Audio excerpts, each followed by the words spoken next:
பாகிஸ்தான் மீது இந்தியா தாக்குதல் நடத்தி உள்ள நிலையில் அதற்கு ஒரு நாடு கூட கண்டனம் தெரிவிக்கவில்லை என்பதும், மாறாக அமெரிக்கா, ரஷ்யா, பிரிட்டன் உட்பட ஐரோப்பிய நாடுகள் அனைத்தும் இந்தியாவின் நடவடிக்கைக்கு ஆதரவு தெரிவித்து உள்ளன என்பதும் குறிப்பிடத்தக்கது.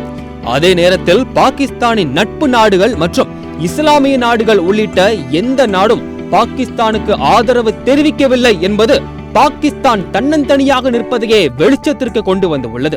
மேலும் இது பாகிஸ்தானுக்கு ஏற்பட்டு உள்ள ஒரு மிகப்பெரிய பின்னடைவாக உலகம் முழுவதும் பார்க்கப்படுகிறது.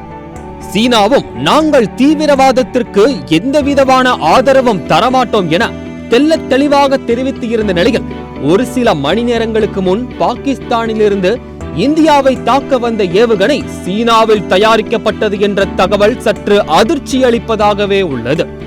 ஆனாலும் இந்தியாவுக்கோ இந்தியர்களுக்கோ இதனால் எந்தவித பாதிப்பும் ஏற்படாதபடி அந்த ஏவுகணை இந்திய ராணுவத்தால் தகர்க்கப்பட்டிருப்பதும் குறிப்பிடத்தக்கது.